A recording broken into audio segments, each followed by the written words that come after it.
Alrighty, welcome back to another week of the championship review. My name is Rusty, and I'll be taking you through a Week 3 recap for the URC, or the United Rugby Championship, going over the different scores and stat lines from each game that took place this week. Now, getting started, it's just a quick recap of all the games for Week 3. 2 games on Friday, 6 games on Saturday, and a lot of things to go through, so let's just dive right in. And the first game we're going to be going over is Stormers versus Scarlets. As a Scarlets fan, this one kind of hurt a little bit. It was just a very dominant performance by the Stormers, and the scoreline accurately reflects that. So it's 34-0 in favor of the Stormers. And let's take a peek at the stat line here, kind of get a better idea of what went on. We have here the Scarlets in the red ink and the Stormers with the black ink. And the first thing we're going to zoom in on is possession and territory here. So we've got possession and territory stats for both first and second half here. Looking at both of these stat lines, it's very obvious how dominant the Stormers were. Dominant in the possession, both first and second half, and dominant in territory, both first and second half. So, you have a situation where a team is holding on to the ball more and is playing in better areas of the field, which unsurprisingly resulted in part of the scoreline that we see. And as we move a little further down the stat sheet here, the one thing that maybe 2 things that I really want to focus in on was penalties conceded. Again, Scarlets are in the red ink, Stormers are in the black ink. 20 penalties for the Scarlets in this particular game. 15 of those came in the first half. It's just, Stormers are too good of a team to be giving up this total amount of penalties to them during the course of the game. In addition, the defense by the Scarlets, as showcased by Defenders Beaten stat, was not the best that it could have been. A lot of defenders falling off tackles, with the 25 defenders beaten for the Stormers. So, again, as a Scarlets fan, this left a lot to be desired, and hopefully next week they'll have a pretty good bounce-back game. Time will tell, we'll see. And then this is just a really good continuation of the Stormers' play for the first 3 weeks. So let's move on to the second game from last Friday, which was a much better game. Munster versus Edinburgh. You had Edinburgh going to Munster. It's a very, very close, physical, tight competition. It was a lot of fun to watch this game. So let's move into the stats here. We've got, again, Munster in red, Edinburgh in black ink.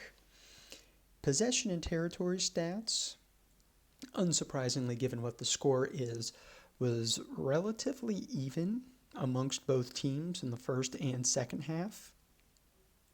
The big thing will be Edinburgh had the territory stat, Munster had the possession stat, but again, it was about 50-50 both first and second half. What I really wanted to look at and zoom in on was down here at penalties conceded. This was the only sore spot for Edinburgh during the entire game, was the fact that they gave up 14 penalties, conceded only 7. In addition, these 14 penalties led to 4 yellow cards during the course of the game. Now, as somebody who did actually watch this game, Edinburgh, by and large, was the better team in the first and second half. They just looked like they were the better rugby team on the field, but 14 penalties turning into 4 yellow cards, it's too much opportunity for a good team like Munster to not take. So Munster took all the opportunities they had with the ill discipline of Edinburgh and ended up getting the win for this week. So we'll see if Edinburgh's discipline can have a nice little turnaround for next week's game. We'll see if Munster can continue their good streak. So let's move on to Saturday's games. Here is our first game from Saturday. down in Italy with Benetton versus the Lions. This was a very, very strong showing by Benetton as I was watching this game.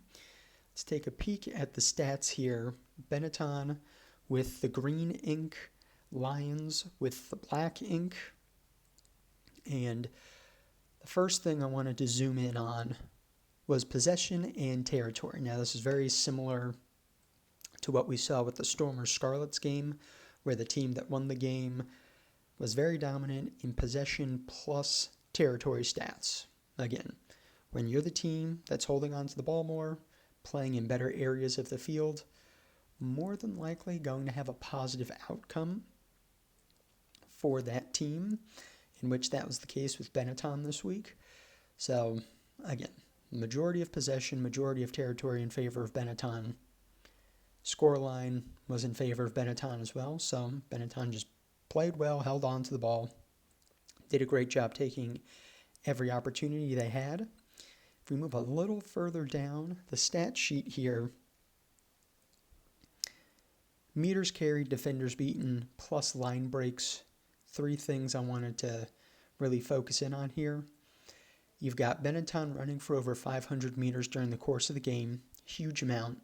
25 defenders beaten, which then led to 8 line breaks or 8 fast break opportunities.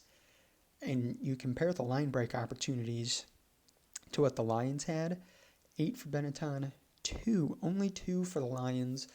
So it's 4 times the amount of opportunities that Benetton has to create fast breaks and fast play opportunities, which led to many scoring opportunities for Benetton during this game.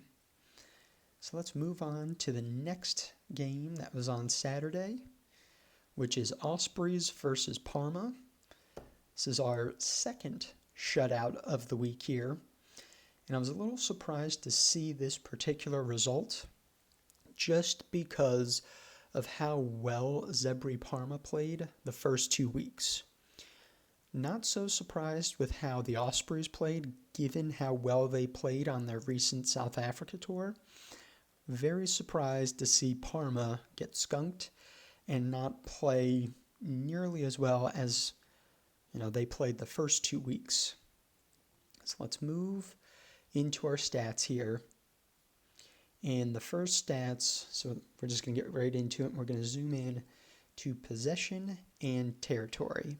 You've got Zebri in the yellow ink, Ospreys in the black ink, and just like every other lopsided result that we've had so far this week, the team that won this game was heavily favored in both possession and territory stats. Just like the other 2 games, Benetton Lions, Scarlet Stormers, the team that won was favored in possession plus territory. Zebri tried to bring it back a little bit in the second half, but Ospreys just were playing so well this particular game. Zebri just couldn't mount the comeback. Looking further down the stat sheet, I think these last 5 really, really emphasize the point of Ospreys played well. Parma played in a manner that left room for improvement. So you look at the meters carried stat, Ospreys twice the amount of meters carried than Parma. And then if you drop down a couple lines, you've got penalties conceded, almost twice the amount of penalties conceded for Parma versus Ospreys. 25 defenders beaten for the Ospreys, leading to 4 line breaks, 4 fast break opportunities, and there was zero line breaks for Parma this week. So, just, again, overall, really good game. For the Ospreys, they played really well.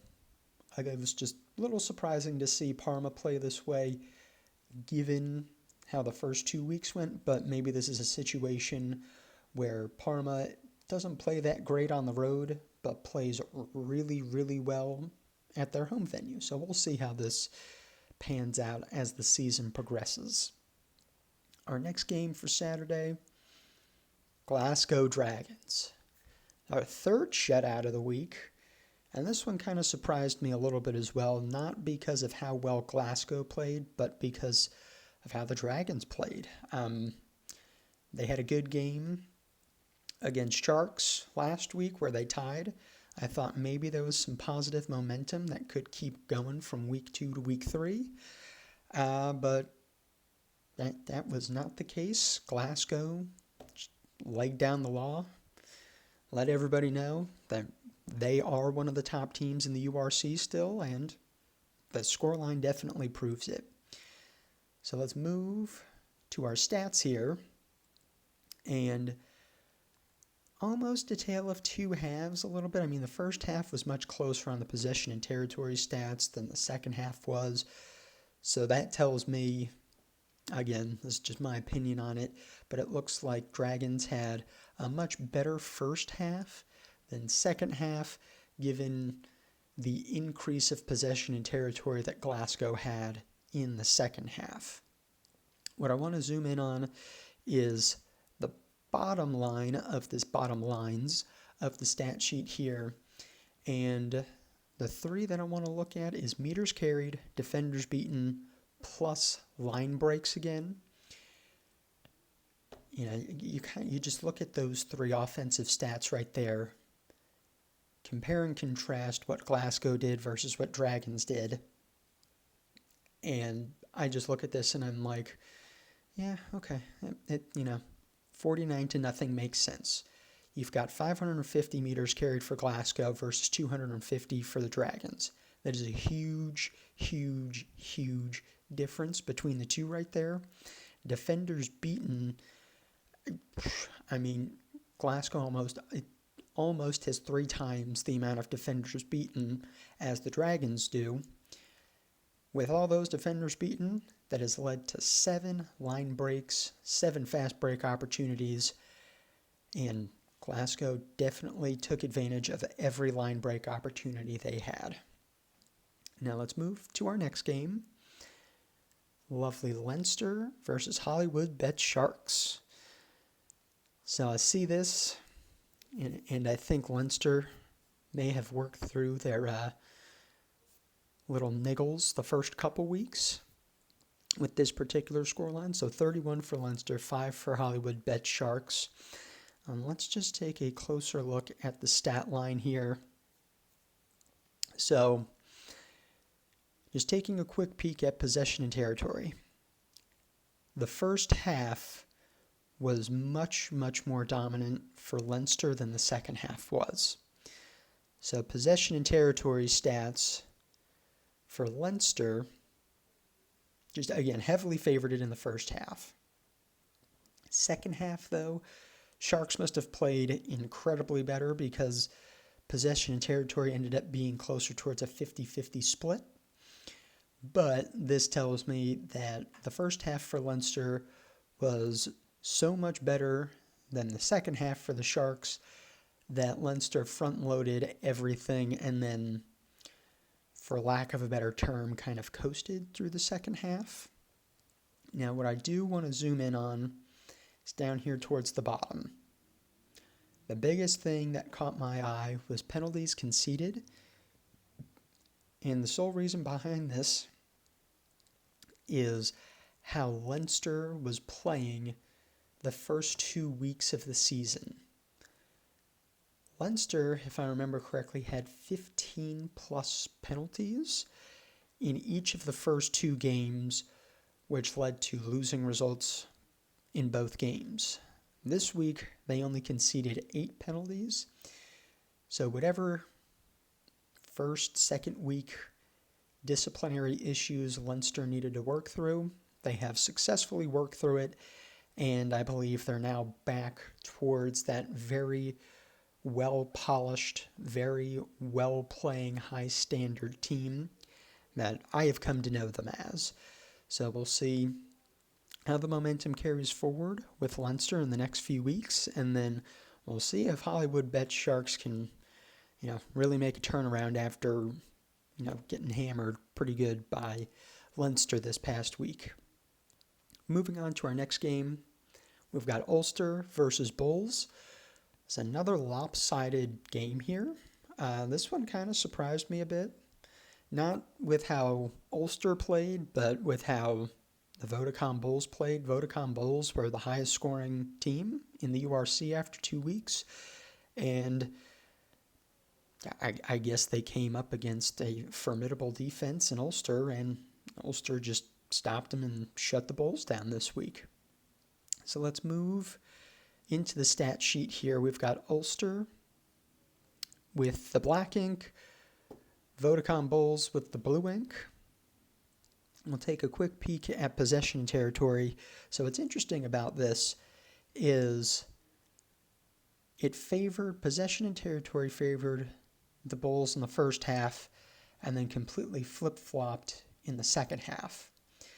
So it's very interesting to see how uneven this scoreline is, but it's almost fairly equal from a possession and territory stat across the whole game. Even if you look a little further down the stat sheet, you've got the meters carried and turnovers won. Both are essentially identical. Both are essentially equal. Both are making 100, 120 tackles, fairly comparable. But let's zoom in towards the bottom here. And, it's the bottom three lines here. Penalties conceded, defenders beaten, and especially line breaks. Got Vodacom Bulls giving up 14 penalties versus 10. And that may not seem like a big difference, but obviously at the professional level, this could make the difference between, a 28-26 game or a 28-7 game like we had. Kind of surprised to see the defenders beaten stat. Usually, South African teams, strong, physical, defensive-minded teams, but it seems like the defense for the Bulls this week was kind of lacking a little bit. And for me, line breaks is the biggest stat on this sheet here that showcases why there's such a big difference between Ulster and Bulls this week. 8 line breaks, 8 fast break opportunities for Ulster. Only 1 chance to get out and run for the Bulls. Ulster definitely took their opportunities that were given to them by the Bulls, thusly leading to them getting the victory for this week. Now let's move to our last game of the week and our last game on Saturday. Very, very closely contested game. Cardiff versus Connacht. A little bit of a low-scoring affair, but very competitive, very close game. Let's take a peek at the stats here. You've got Cardiff with the black ink, Connacht with the green ink. And what we're looking at here is, it's very interesting. You've got possession and territory very heavily favoring Cardiff in the first half, but everything kind of evened out by at least the second half. So it was pretty interesting to see that Cardiff was able to take advantage of their first half possession and territory advantage. And then looking a little further down the stat sheet where we see defenders beaten, we've got 15 for Cardiff, 10 for Connacht. That type of difference there could be, ultimately what created the scoreline difference here. So, you have a few more defenders beaten, a few more missed tackles. This gives just that one extra opportunity even for Cardiff to take advantage, score, come up with the victory. So what we're going to look at here now is a look at the live ladder for the URC. So we've got what the ladder looked like on the 6th of October on the left side, and then on the right side here we have what the ladder looks like for the 13th of October, this past Monday. Couple of familiar faces up at the top here. You still have Stormers and Munster up there. They're still undefeated. Both are tied with 14 points apiece. You've got Glasgow and Cardiff climbing up the ranks a little bit. Biggest things that I'm seeing on here, you've got Bulls and Zebri Parma falling down with the losses that they've taken this week. And then looking at the bottom half here, Leinster is the biggest riser that I'm seeing, going from 15th last week to 10th this week with that win that they got.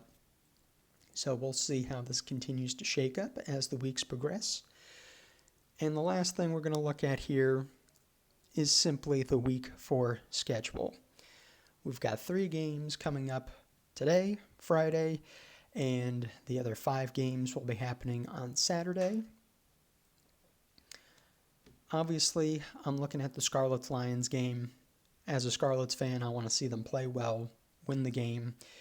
To me, this is also a hugely important game because both Scarlets and Lions have yet to win a game this year. Whoever wins this game is going to be moving up the ladder. Whoever loses this game is going to be dead last in the rankings. So, really hoping Scarlets can get that discipline going, play a really good game. And looking over the games here real quick. You've got the Leinster-Munster game also on Saturday. So that should be another fun game to watch there as well. Hope everybody enjoys the games this week, and I will see you next time. Have a good one.